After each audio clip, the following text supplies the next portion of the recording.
guys!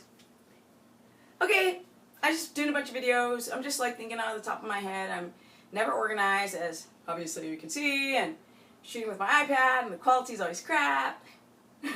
Or my cell phone, it's pixelated, but hey, I come at you every day. So we want to talk about how to get into ketosis, the basic principles, which I keep mentioning, but I need to keep mentioning it.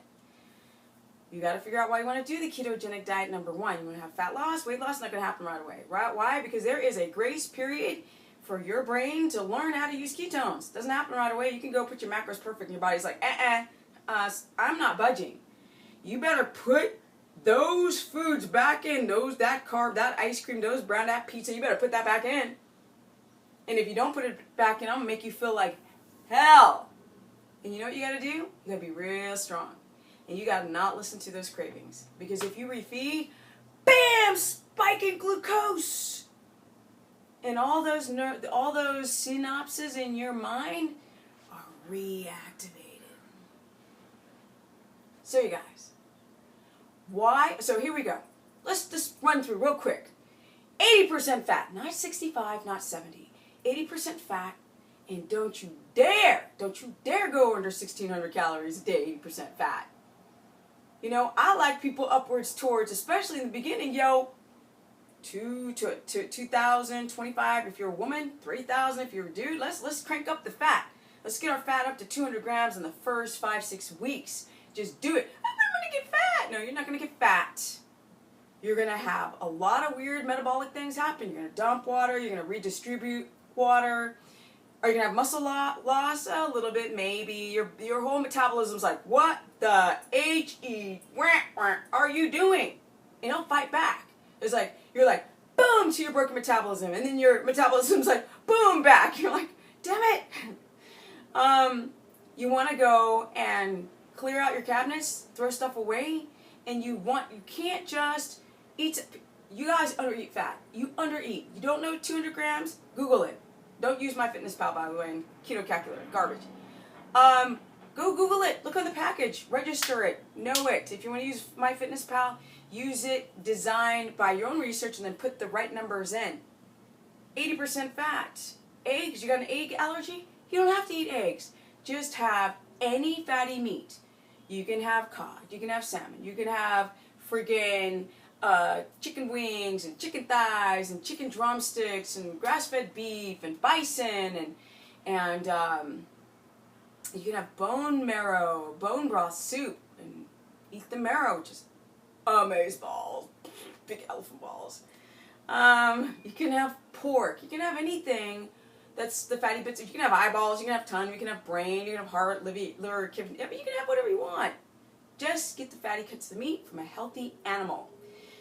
I am telling you, and I will say it over and over again, if your protein gets too high, you will not keto adapt. You might produce the numbers sometimes. It gives you a false sense of security. But if you keep jacking up your protein, what your body cannot use, it will convert back into sugar. How do you know? Get rid of the urine strips and your breathalyzer and use a glucometer and test your ketones and your glucose. What are your numbers, you guys? Do. If you're measuring in milligrams per deciliter, you want anything under 80 for your glucose. And if your glucose is 80, your ketones must be over 0.5 or you're hypoglycemic. Know the difference. Your friggin' millimolars in glucose must be under 4.4. And what do you want the ranges to be? Around the same all day long. That's why for your glucose, you can test a few times. Test on an empty stomach, roll out of bed, prick your finger, and test your blood glucose. Ketones, you can test once a week. Yes. When you start this ketogenic journey, get a damn glucometer. It is worth every penny. At least for the States, it's a penny. You guys want to go and get coconut oil and grass-fed butter. You've got a dairy protein even to butter. Don't use butter. You have things with eggs. Don't use eggs. Use fatty meats. Use tallow. Use beef fat. There's companies now that are learning how to make these fats in these tallows and products that you can carry with you and just eat or put on your food or put in coffee, whatever.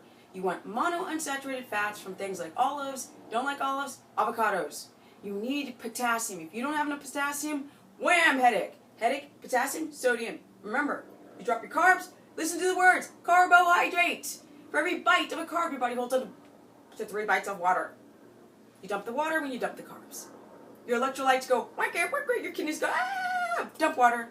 Boom, headache. Boom, heart palpitations. Benign.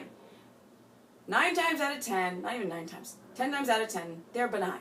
It's because, unless you have an underlying infection or problem or whatever, or defect, those palps, they're coming from the water dumpage. Make sure your electrolytes, your magnesium, potassium, and sodium, and water, and at least 2 liters of water a day. If you start drinking too much water, you're not absorbing water. Drinking too much water makes you dehydrated. Because your body's like, hello, I'm not meant to be drinking all this water all day long. So I'm going to get rid of it. Okay, moderate protein. Don't fast. You fast, you starve. You lose muscle. You go down in weight, your body fat percent goes up. Be careful. Make sure that you are highly adapted by allowing time to go by with consistent ketogenic numbers. Make sure you have energy. If you don't sleep, you ain't getting into ketosis. I don't care what you say. You think you sleep well? No. Go and really do the due diligent work and find out how your sleep quality is. These are the concepts. Get rid of your coffee. I just did a video on it. I don't need to explain 5,000 times. Just do a process of elimination. Get rid of your black tea and your green tea, and it's non-chemically processed and decaf. Otherwise, no caffeine, not even decaf caffeine. Child, y'all need to Google pesticides on foods. What? Word? No wonder you're all looking filleted. It's way beyond weight loss, yo. You got to be careful for your systems, right? What if you have an MTHR gene mutation? I say that the words properly? Yes. If you have a gene mutation, then you're going to have a hard time methylating. If you have a hard time methylating, then you've got to go down the rabbit's hole and figure out how to methylate better. Sleep is one of those big reasons. So if you have an MTHFR gene mutation, you can go get it tested. It's a simple test. Even if you don't have the gene mutation, you still might be having a hard time with your B12 and your folate. So, detox. I don't mean juicing and all these things to like crap for a weekend. No. Change your thinking. Change your nutrition. Your carbohydrates should not go over 3 cups of cruciferous vegetables. And I don't mean from onions. I don't mean from paprika, bell pepper. Hey, if you got a nightshades problem, you got eczema, nightshades, guys, potatoes, and freaking tomato skin, get rid of them. It's making your skin red and irritated. The nightshades. You have goitrogen problem because you have thyroid? Then cook. Don't eat raw food. Make sure you get that sodium in, Himalayan, Celtic. Yes, you need that. You need magnesium at night. Boom! Booyaka, booyaka. Why do you have a rash? Because you have candida die off. What is candida? It's an imbalance of nasty yeast that overgrows and becomes problematic. Why do you crave sugar so much? Because you have a candida infection or you have a blood sugar dysregulation. These are the reasons why you crave sugar like crazy. You go too many hours without eating. There's so many things. It's all stuff I've said in videos, but I just wanted to do another quick video today, you guys. I'm really goofy. This is like the 5th one, so that is the reason why I am silly. If you want to learn more, go to stephanieperson.com or Stephanie the Business Person on my Facebook fan page. I try my best to answer all the questions there. YouTube is just, I'm being overwhelmed. I'm just like, questions by the thousands. Or Stephanie Ketogenic on my Instagram, which is fun. And I am really trying to learn how to love social media at the age of 47 because I really don't like it at all. Like, really not. And actually doing videos is very awkward. Boom. Can't wait to get into beast mode at the gym today, though. Peace out.